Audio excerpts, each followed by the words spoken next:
Hey guys, it is time for our morning anma release and something that you can do later on in the afternoon. So we've really been focusing a little bit on the décolleté and on the neck area. So I thought today we would just kind of lighten things up and just do kind of an under the cheek release. And again, we're really using the anma differently than we have in the past. A lot of times we just love to get that scalp moving and everything. But today we're really going to work on the mid face and we're going to work in compression. So I'm going to go ahead and turn on my timer so we get the proper timing.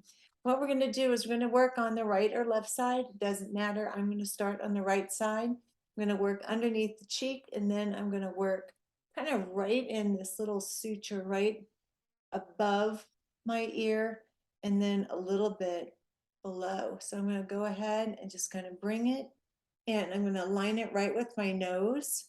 And then I'm just going to kind of turn the anma and I'm going to lift up.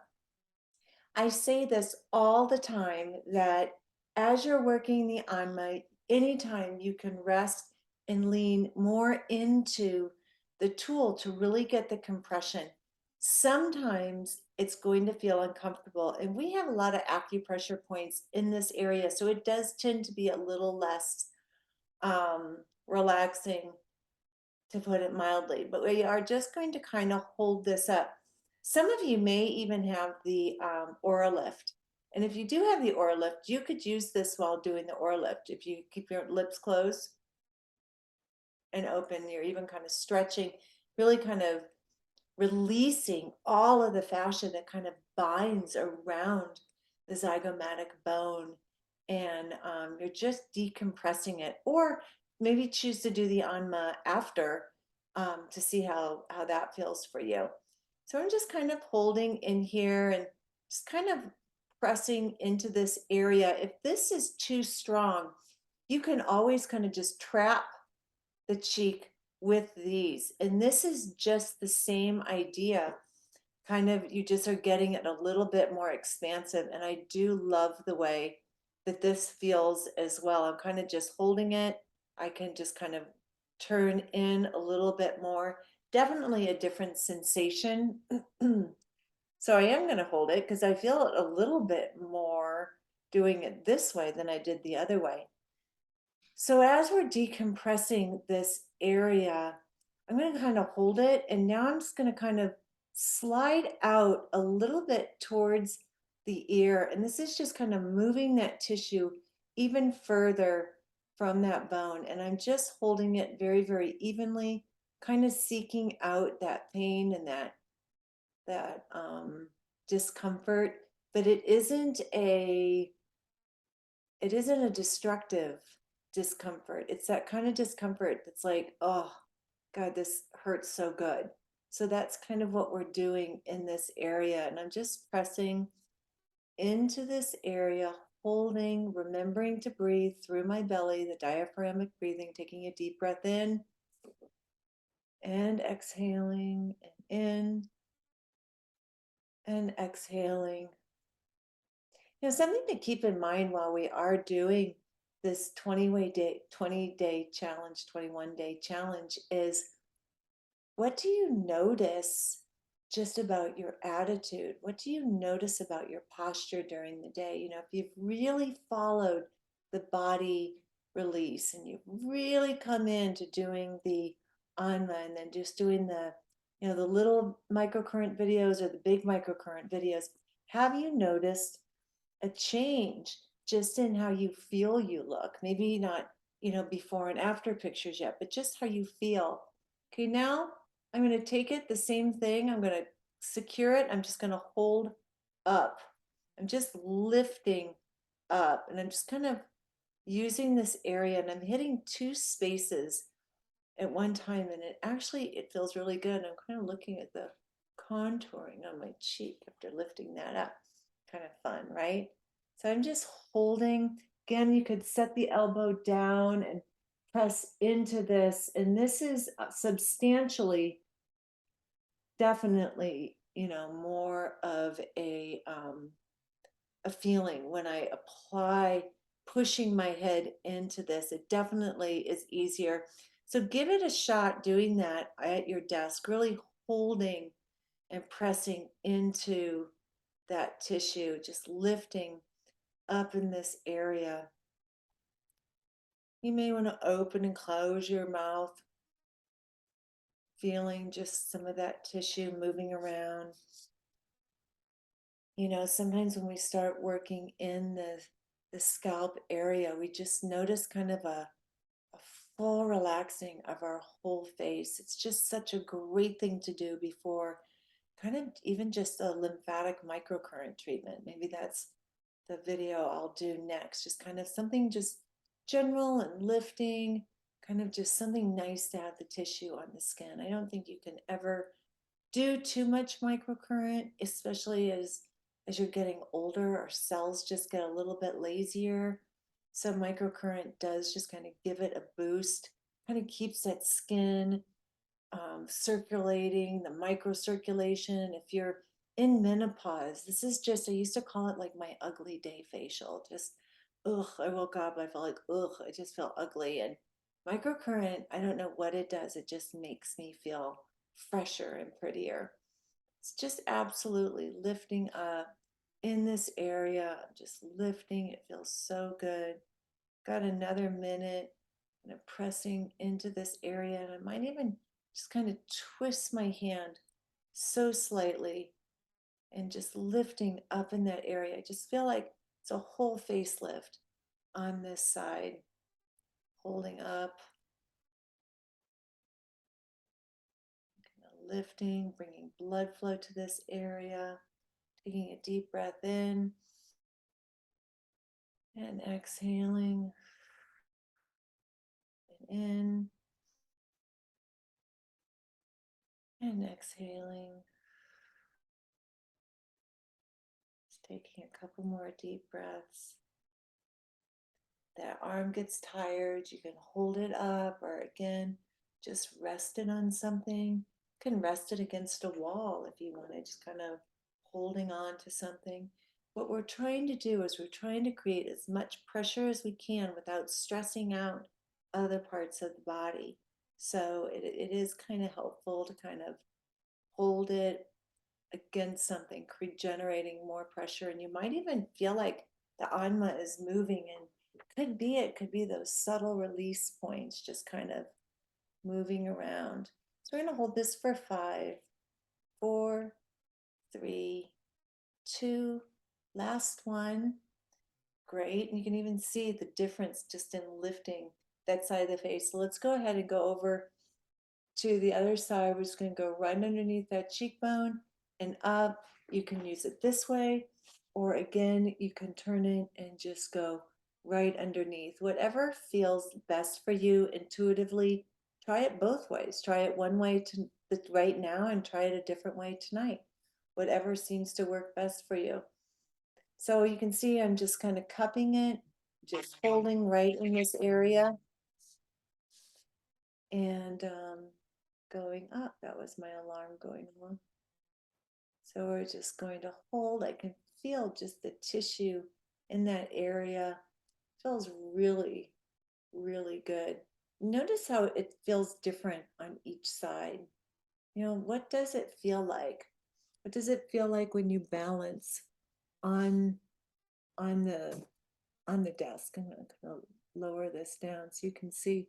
It's kind of have my elbow on the desk and I'm pushing into it. Try bringing your jaw out, down, and holding.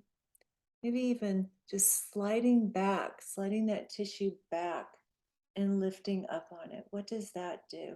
Do you feel any difference?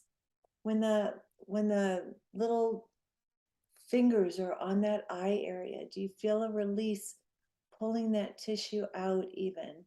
Just kind of search for that discomfort, those adhesions that are pulling down the face.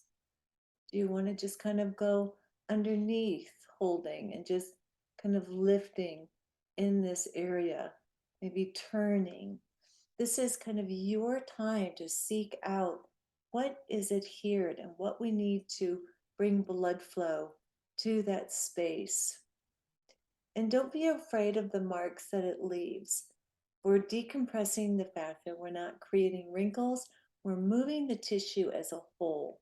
So it is a little bit scary. So go within your comfort zone, but don't be a wuss and not experience any type of discomfort, because those adhesions are our cells crying out, we need space to function and look, and work better to make you look better.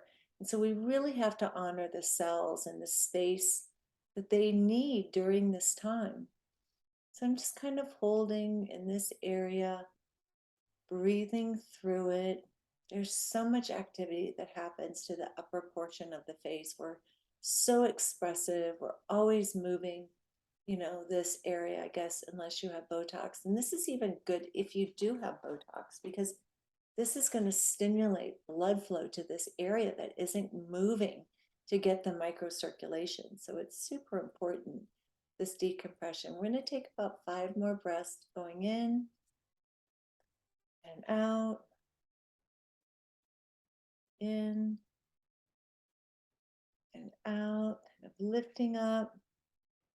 3, out. 2,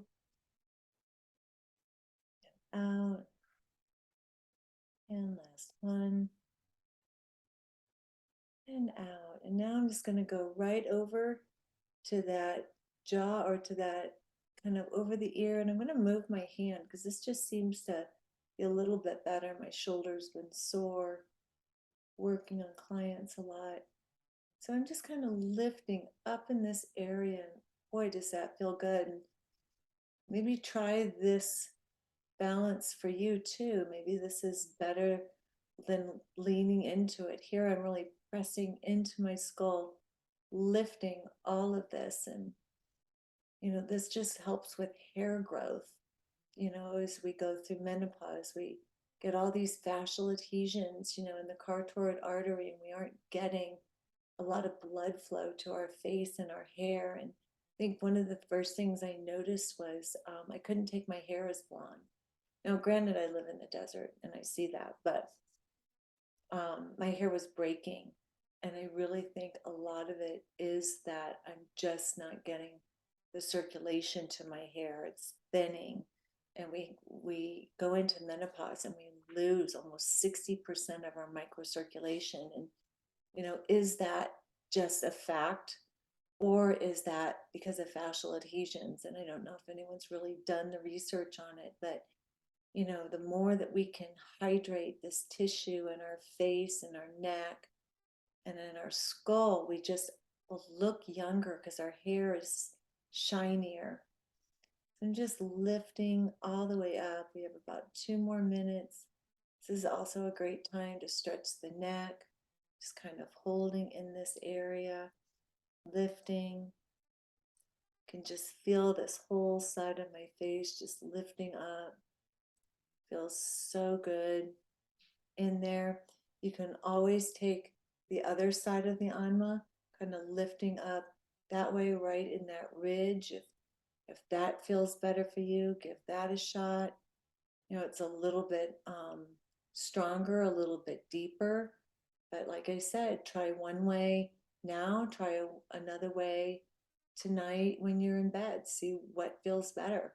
This is great to do laying on a mattress, because you can kind of just rest your arm and using all of your strength, just relaxing your head into the tool. And just keep holding and breathing through the deep side of the belly, going up. You can just feel just a different release, even in my sinuses, just kind of draining. Where do you feel it? Do you feel any deferred pain anywhere? Is there any difference? Just kind of lifting. Taking a deep breath in. Got about 30 more seconds, just lifting. This is just such a great way for such a natural lift, kind of holding. Just love the way my face feels. All the way up. We're going to go for 5, 4, 3, 2, last one. Now we're going to go behind the ear and we're going to lift up that way. So you can see I'm kind of right behind the ear and I'm lifting up. I'm just going to lift up right in this area all the way up. And this is kind of lifting kind of that back skull. I love to do this in the facial. I feel like I'm creating a cone head, but it just does, it just gives the face, it's like it opens it up. And what I notice when I'm working on clients is as the head protrudes forward and the jaw goes back, kind of flattens out the mid face, right? And so things kind of collapse in and we kind of become like inverted. It's like everything kind of falls and our nose lengthens. But when we work in the cranial and we kind of just shift all of this area, our face just pops open and blossoms like a flower. It just fully, restores its typical or its structural youthful integrity. And that's just a natural sign of aging or natural like subliminal sign of not aging. Your facial features are still there. They haven't collapsed in with gravity. We're constantly fighting this gravitational pull that just pulls us down. So this is just a wonderful way to release all of this area, kind of holding on. And in this, I just feel a nice stretch in this area, kind of coming down. I love just working with this. I have about another minute and a half. So just kind of hold. If you're getting tired, lean down, pull back here this way, really pressing into the tool. Use the force. You don't have to do this all with your head. Press into the tool, balancing out your head. It's so much easier. I think when I set up my next filming, I'm going to try to scoot the camera back so I can show you kind of how that goes and how easy it is to do the anma this way. I also like it because it's a great thing you can do at the office. If you're an esthetician, you can just do this kind of on and off, and you can show your clients how to do this, or send them to do the 21-day program, and you kind of do microcurrent around that for them. It's really just a really great tool to pass along. So we're just kind of going into this, kind of now nodding my head, finding another location that feels a little bit tight and stuck, just breathing through it. This actually, it just like hurts really good though. It just, boy, I just feel amazing. I'm really excited to do microcurrent after this and really get in there. I love working the bones. I'm going to hold for 5, 4, 3, 2, last one. Wow. Oh, that's amazing. Let's go ahead and start again, right behind the ear, right in there. And I'm just going to kind of pull up and out. So I'm kind of going like the direction of my ear, just lifting up and out. And this is just such a nice way to really relax. Like if you have a headache, this would be a great like release for a headache, or when you're staring at a computer all the time, this is just a really nice way to relax and kind of open up that mid face into this. So we're just kind of holding on into it. You might even feel the release in your jaw when you're done. We'll have to take a little assessment when we're finishing up. So I just am holding on to this. I guess you could do 2 at one time. If you wanted, if you had 2 anmas, you could kind of do this and come down like this. If you really wanted to save some time. But maybe we'll work with 2 anmas in our later videos as we start to progress into this 21-day. I really hope you guys took a before picture. It's just so much fun. Even if you don't want to compare, it's always nice at the end just to see if there were any changes, just to see if you experienced any kind of change. Um, because when we release the fascia, the cell has a better capacity to rejuvenate, right? Mitosis becomes easier. Mitosis is when the cell divides and it mirrors its older cell. So during this 21 days, like this whole cell cycle, you're charging the cell and you're giving it ample space. So next month, you might even see greater challenge. Might even be that that's where you really see the changes. People start going, gosh, you look so good. And you might want to do the 21-day challenge again, or make it just part of your routine going into, the fall. You try to do it, every other month, just to kind of boost whatever you're doing. This is good before a facelift, after a facelift, in replacement of a facelift. Anytime you can stimulate and rejuvenate the cells, you're always going to look better. So we've got about 30 more seconds. So we're going to go a couple deep breaths going in your inhale, exhale everything out. Inhale, exhale everything out, pulling that stomach into the spine, exhaling everything. Inhale one more time and exhale and hold and release. Wow. So how's that feel? Like, I just feel like that was an amazing lift. I'm so excited to do a little bit of microcurrent after this. I think that I'm just really going to work into the eye area. So I hope this was as great for you as it was for me, and I look forward to seeing you tomorrow.